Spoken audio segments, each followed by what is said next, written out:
Palworld's taking gaming world by storm. It's breaking records. For a brief moment, its daily active users on Xbox even surpassed Fortnite. That's huge. Remember, Fortnite is a multi-billion-dollar game. Everyone and their mom are playing Palworld, one of the only games to ever get 2 million concurrent players on Steam. It's been so successful that people forget it's an Xbox console exclusive. Can Xbox take advantage of this opportunity to bring more players to its platform? This game's never coming to Nintendo Switch. I don't think Nintendo would allow a Pokemon killer on their platform. Even if it did, the current Nintendo Switch can't run this thing. This game has its biggest player base actually on PC, Steam. In fact, the Xbox version is missing some features at this time. Keep in mind though, it's still in beta and early access. And at this time, there is no cross-platform saves or cross-platform play. So how does Palworld run on Xbox One versus Series S versus Series X? Let's start with its small game size. It's only 5.6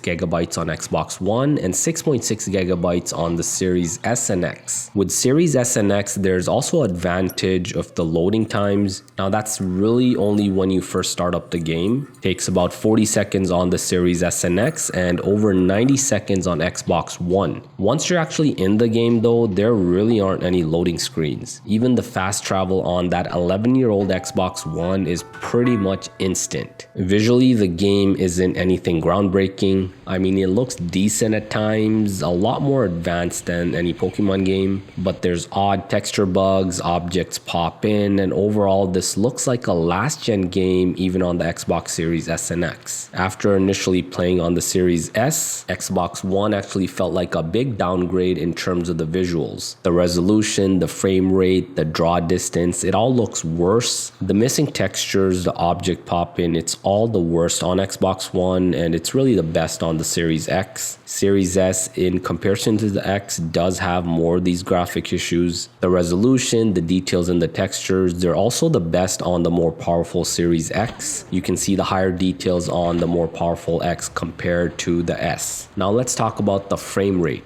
The game's a performance mess on all three consoles. Xbox One is usually in the mid to high 20s most of the time. The Series S targets 60 FPS but usually averages about 50 FPS. It's however the only console that I've seen get to 60 at times and kind of stay there for a little while. The more powerful Series X is actually worse than the Series S in terms of the frame rate. X usually hovers in the 40s and drops into the 30s quite often. I guess the higher texture and detail on the Series X comes at the expense of performance and frame rate. Now the worst FPS I saw on all three consoles was during the invasions. Anytime a large group of enemies attacks your base, all the pals join the fight. With so much action on screen at the same time, the Xbox One drops to like 12 to 14 FPS. Yup. 12 frames per second. Even the mighty Series X gets drops here, although it still manages to stay closer to 40 FPS. There's another major issue, and that's the constant crashes. The Series S and X aren't that bad,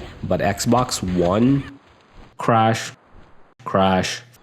freeze, crash. So with everything I just showed, the performance of the game, the graphics, the bugs, it's all really horrible. This game is a bit of a technical mess. Big excuse, of course, is still in beta and early access. Here's the thing though, normally I would not recommend a game that performs this bad, but Palworld, it's just so good in terms of the gameplay, so addictive. I spent most of my week playing this game. The game constantly rewards you, the game constantly surprises you. There's just so much to do, so much freedom, and so many ways to play this game. It's really a mishmash of some of the biggest games like Pokemon, a bit of Minecraft, a bit of Fortnite, a bit of everything, all mixed together into a dish that you would expect to taste bad, but it tastes really good. So for anyone that's still on the fence about this game, go ahead, download it. It's included with Xbox Game Pass, and enjoy. For the rest of the video, I have some more gameplay on the 3 Xbox consoles with that FPS counter shown, so make sure you stick around for that.